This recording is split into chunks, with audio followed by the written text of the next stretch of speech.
sort of disaster I'm being part of. She's always there, being calm, collected, and solving basically all these problems that seem to go on, and just making things generally deliver. So it's my great pleasure. I've been after to come on here for a while, so it is absolutely fantastic to have her on as today's guest. Not only to find out a bit more about her, because contrary to popular belief, there was a life before the CIEHF, and but also find out what the CIEHF team themselves have to do to keep the machine well oiled and running. So Tina, welcome and fantastic to have you on here. Thanks very much, Barry. Thanks for that introduction. I hope I can live up to it. Well, you clearly do on a day by day, week by week, year by year basis. But you're no stranger to the podcast because you have been on here before. You gave us your insights into EHF 2022, but it's really cool to have an opportunity to find out more about you. So I guess to start us off with the easy questions. What is your current role? What does that truly mean on a day to day basis? Okay, well, I'm the Chief Operating Officer here. I work full-time for the Institute, and I've been in this role almost exactly 9 years now, which was a surprise to me. I'm here to ensure there's resources and processes in place. That's basically what I do. So the team here, our volunteers, and we'll talk about those a bit later, I think, and others can do what they need to do it efficiently and hopefully to do it really well.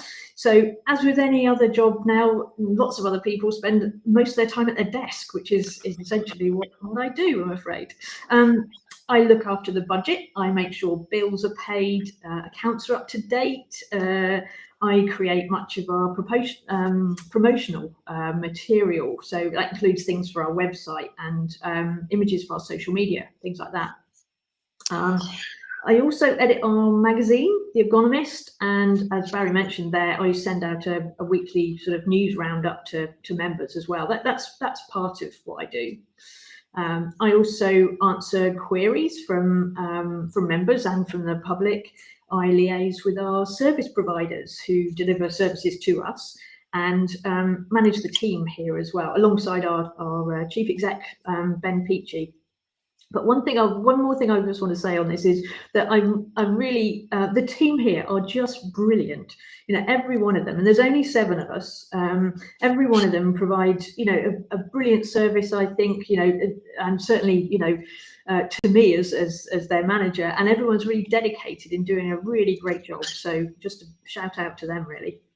Fantastic, and you completely echo that. It goes back to what I think I was saying in the intro about the fact that you look at the CIEHF and think it's this big grandiose organization, which it is when you look at the numbers of members and things like that. But I'm completely blown away, and was when I guess I first found out that actually, yes, the actual staff team is really small considering what it is you deliver. And we might get to it a bit later, but I think that really exemplified itself through the pandemic, when it was leading the world in how to engage members, how to deliver events, turning the annual conference from a physical to a virtual conference in, well, weeks, was just incredible. But I'll get back to that in a bit.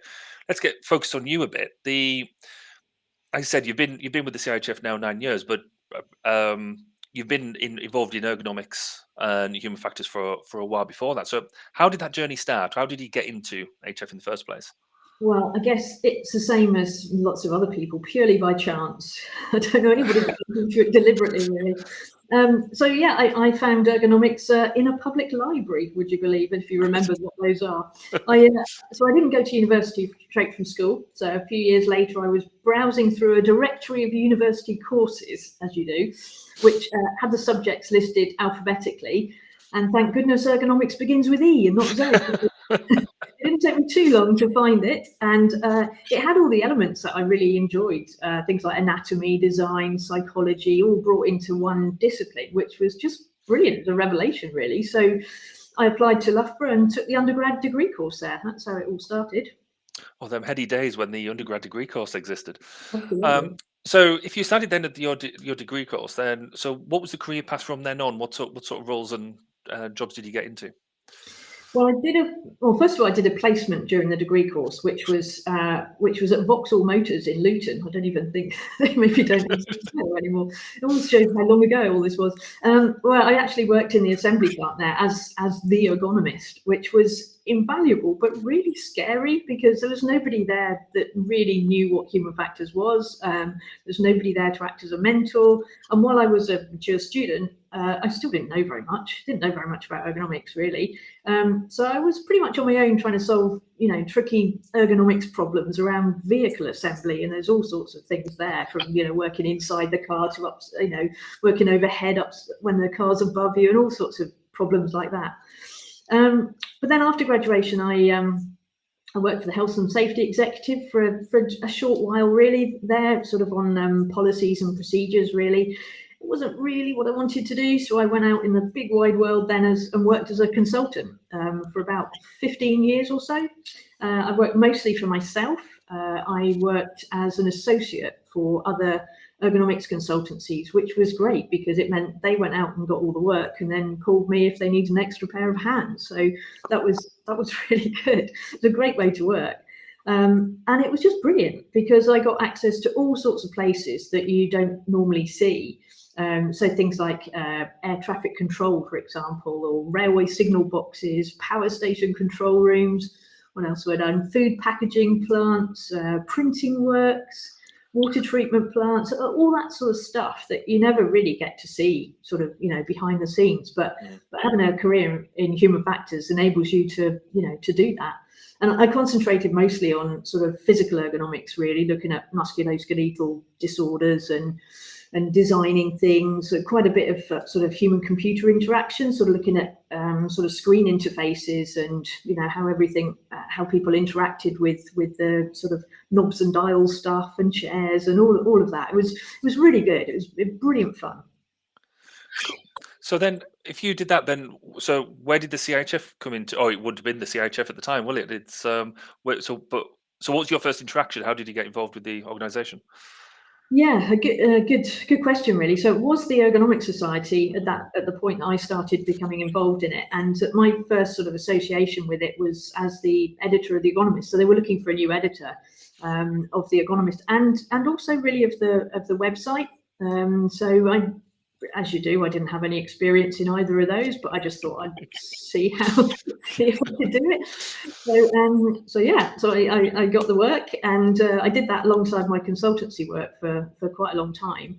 And then I sort of got more and more involved, I suppose, with what the Institute did and how it did things, really. And I suppose that was the sort of start of it. And then, the post of Chief Operating Officer sort of was created, really, so that I could take it on and I suppose bring all the processes and procedures together, really, so that there was somebody having a sort of overview of how it all worked. And I think that sort of worked out, fairly successfully for the organisation, really.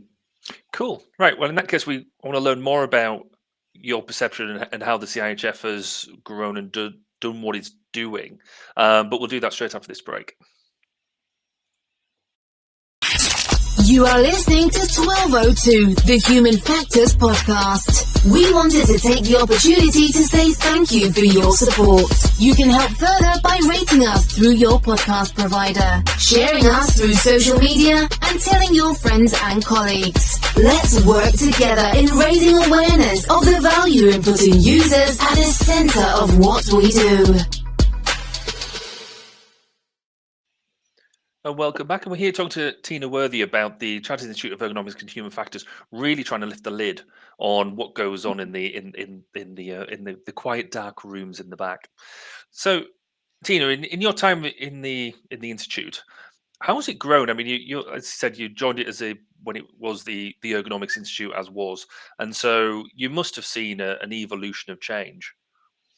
Yeah, I have. I guess I've been with the Institute now scarily for about 25 years altogether. So yeah, absolutely, it has changed. It's probably developed in the same way as many other organisations have over that time, I guess. It's become more efficient, more professionally run. It's scaled up the range of things it does. And of course, technology has changed hugely in that time. So it's enabled us to do things just differently, I suppose, and better in lots of ways. So yeah, it has grown. It's grown from being a sort of, I guess, more of a administrative set of, people administering things to a sort of more, I guess we're sort of running things from here now, and then having the hugely valuable help of our members to enable us to do things. So it's changed in lots of ways, I think.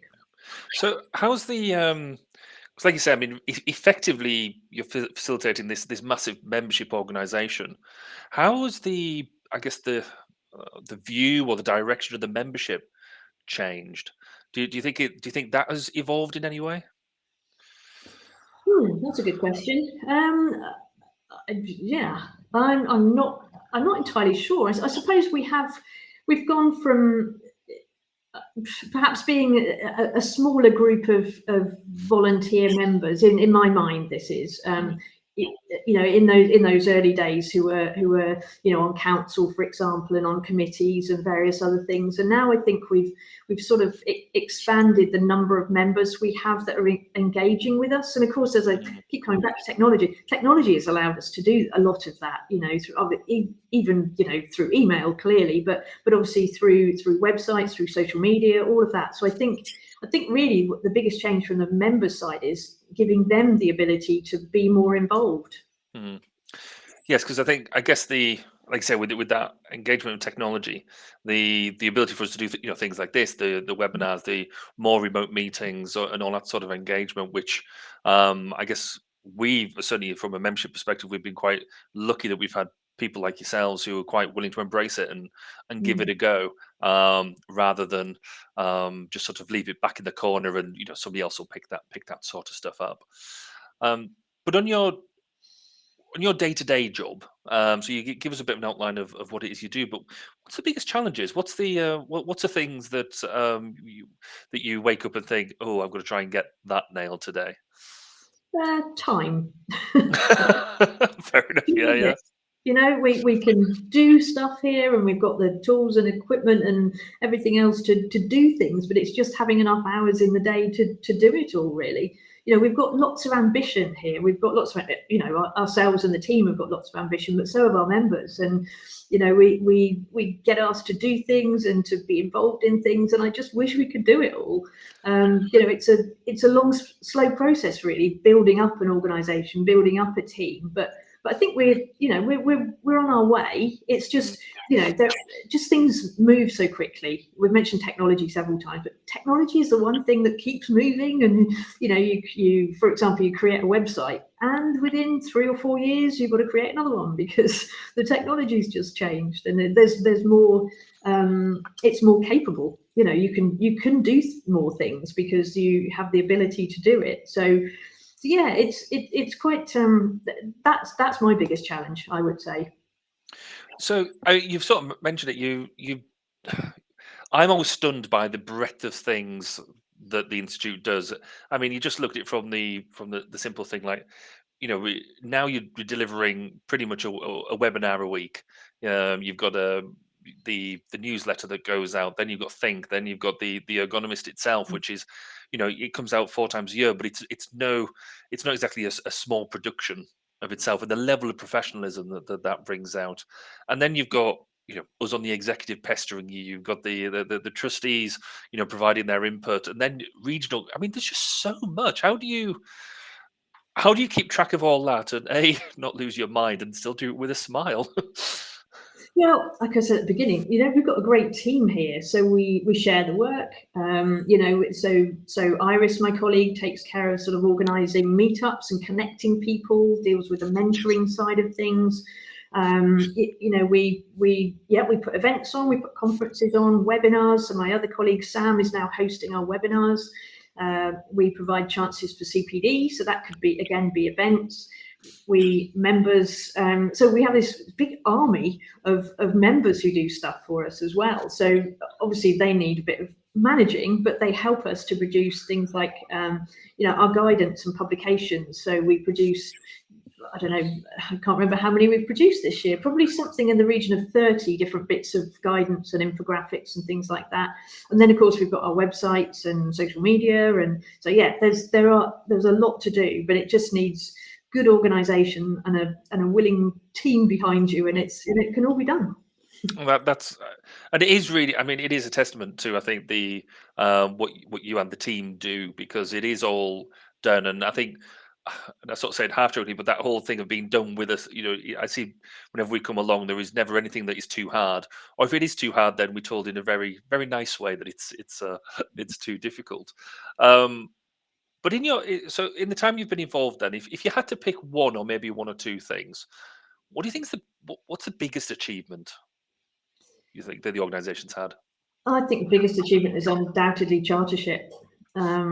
We got our Royal Charter at the end of 2014, and I was around then, and the sort of almost the years leading up to it, and the amount of work that went into that charter application, and thanks to one of our past chief execs, Dave O'Neill, for putting a huge amount of work into that.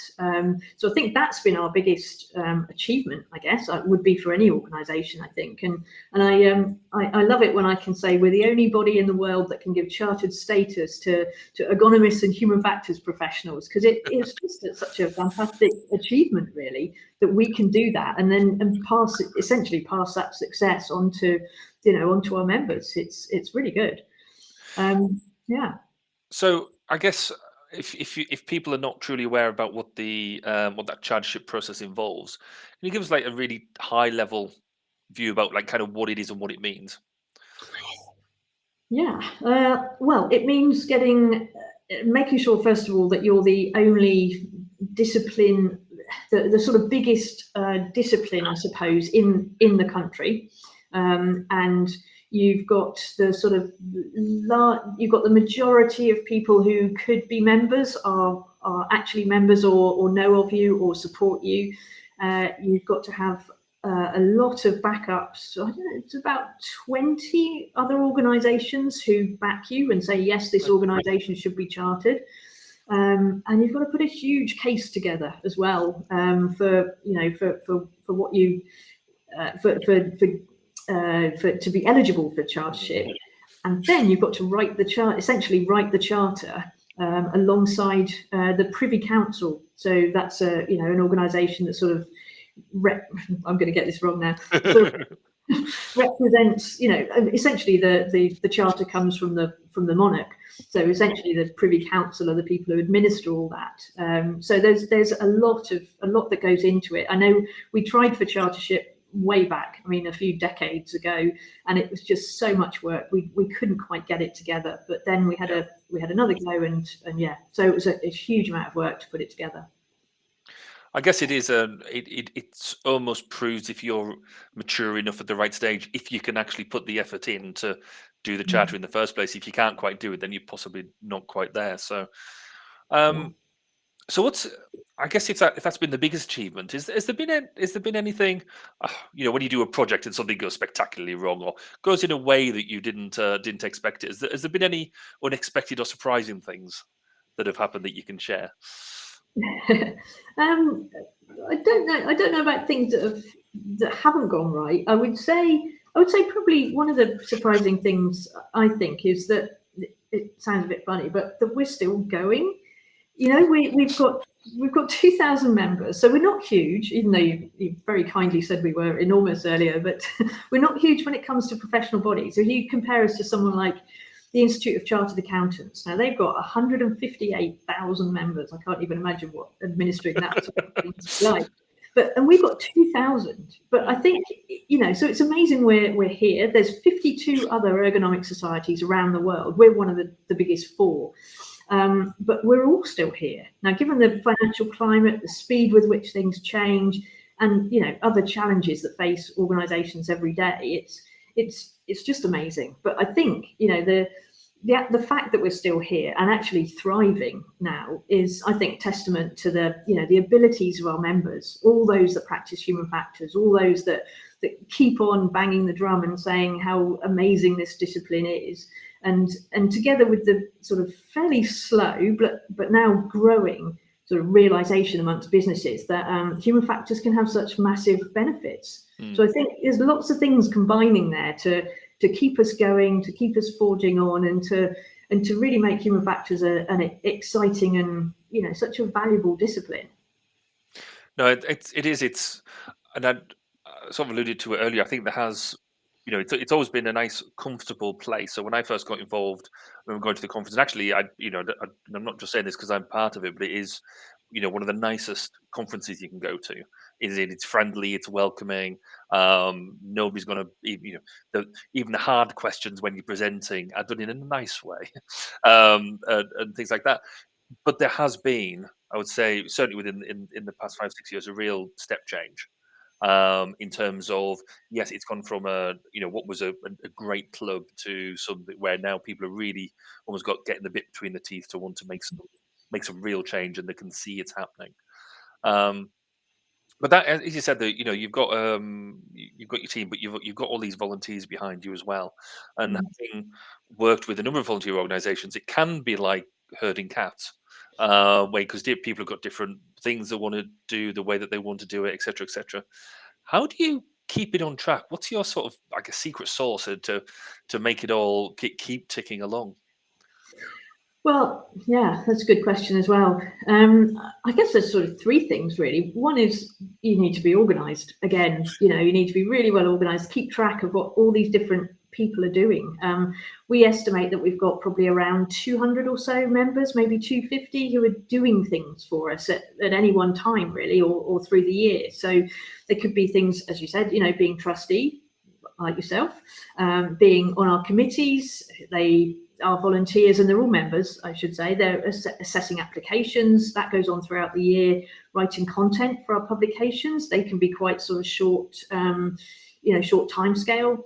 Our members chair events. They review papers for the annual conference, and all of these obviously need to be organised. But as long as you keep on top of it and you keep well organised, then we can make all these things happen. And of course, we couldn't do any of those things without the volunteers. I think another thing you need is patience, quite a lot of it sometimes, and just an understanding that what volunteers do for us isn't their day job, and that things might take a little longer sometimes, and you just have to wait, or you just try and make it happen some other way.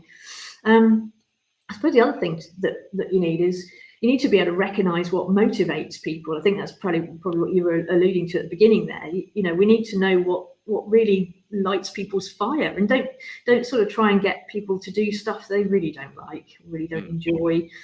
So that if we know what motivates them, we can match opportunities for them that we might offer for them, things they might want to do. So stuff they enjoy doing.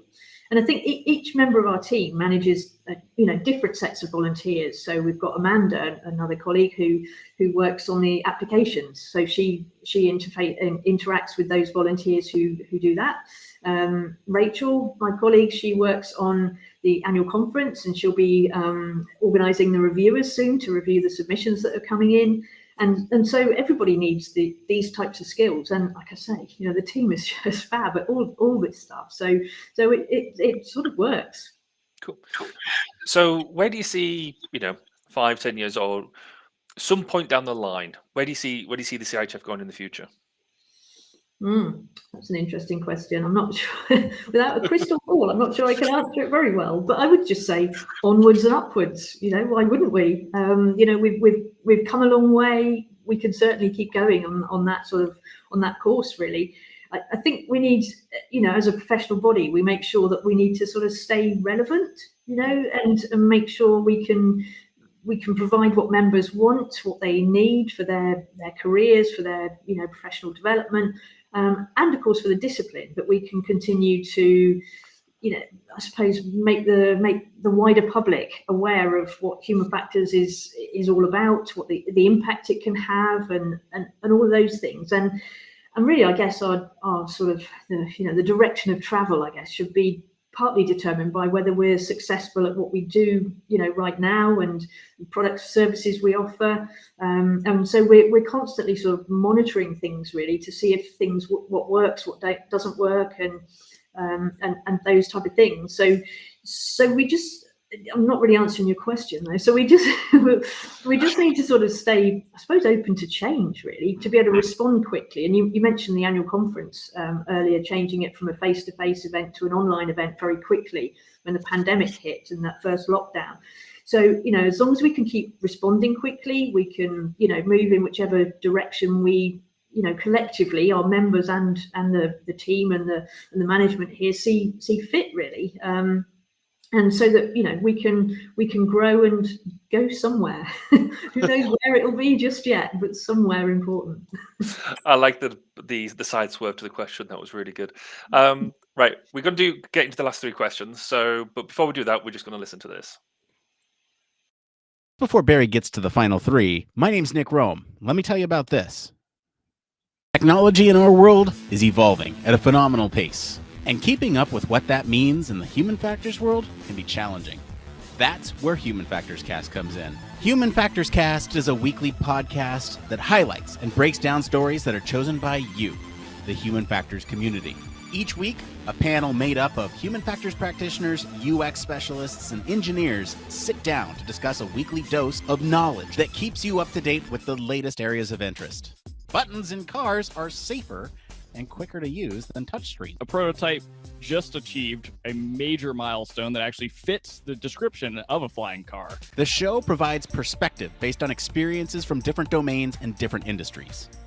We even cover some of the hottest conferences in the field. On this episode, we're recapping EHF, Ergonomics and Human Factors Conference, Neuroergonomics Conference, Human Factors and Ergonomics Society, UXPA International, the International Symposium on Human Factors and Ergonomics in Healthcare. Join me, Nick Rome. And me, Barry Kirby. Every Friday morning when Human Factors Cast drops on YouTube and your favorite podcast directory. And remember, It depends. Oh, it makes me giggle. Or Thursday night live if you're really that keen and want to stay between 10 and midnight. So the final three questions, and we ask these questions of everybody, though we have slightly sculpted the last one for the past couple of things. Tina, if you got a book or a paper that you use repeatedly, now a lot of people like use a technical paper or a technical reference, or it could be a fiction book, one that you keep picking up time after time.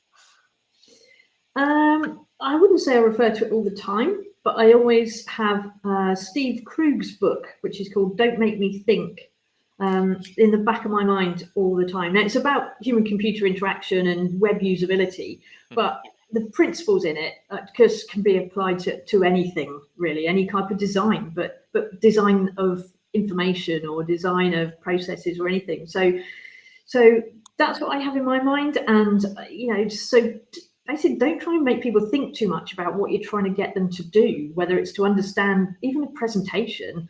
Don't make it complicated, and don't make web pages too difficult to navigate and all things like that. So that's the thing I have in my head, and I always say, don't make me think. Don't make me think.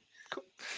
If you could go back to pick a younger time that suits you, what advice would you give your younger self if you knew what you knew now? Ooh, I'd say try to grow out of the need for everything to be perfect. I'm just terrible at that. I've been working on this thing I have about me for years, and I still haven't quite cracked it. I can't let a typo go. I can't let things that aren't quite lined up properly. I can't let those go in a document or anything. And I could have saved so much more time, which is the thing I'm short of. So that's what I would say. Brilliant. And then finally, what is it you'd like to be remembered for by anybody and everybody? Well, whether I like it or not, I think this might turn out to be the annual conference quiz. For anybody that's been there. So it's something I introduced a few years ago. So it's a quiz with some associated challenge for teams to complete. Now it's turned into some kind of crazy beast that comes back every year, and personally I blame the delegates. If they didn't get into the spirit of it all and do everything I ask, like creating knights in shining armor from tinfoil or building the longest bridge from sellotape and toilet roll holders, I wouldn't have to do it all again. But it does come round every year. And I would just say, seeing as you gave a plug at the very start, Barry, I would say if you come along to our annual conference next year, it's April the 25th to the 26th. You might find yourself involved in that. Good. It's been one of my things that I think has been missing on the virtual version. So there was the attempt, but nothing has beaten that physical element of the strange task that gets unfolded in the quiz. So I like the tease, the fact that something in that nature might be coming back. Tina, thank you ever so much for taking time out your really busy schedule to tell us about what goes on behind the scenes and a bit more about yourself, to find out a bit more about the person behind the powerhouse. So, if people want to get in touch with you to either find out more about the institute or just to engage and ask questions, what's the best way of them doing that? Just contact me by email, just tina@ergonomics.org.uk, and I'll get right back to you. That's brilliant. So thank you ever so much for taking the time, and thank you to everybody for taking the time to listen to this episode. If you found it interesting, then leave us a 5-star review rating wherever you're listening, be that on YouTube or through your podcast directory. And do share it. Tell people that you're listening to it. We get way more interaction through word of mouth recommendations, preferably good ones. The people then come and say, "Oh, such and such told me about it, and I'm really enjoying it." So do share it with your friends and colleagues, either on social media or through face-to-face. But as for now, I'll say goodbye, and we'll see you on the next episode. Thank you for listening to 1202, the Human Factors Podcast. Please do get in touch with your thoughts, questions, and comments. You can contact us on social media such as Twitter, LinkedIn, and Facebook at 1202 Podcast. See you next time. And remember, it's more than just common sense.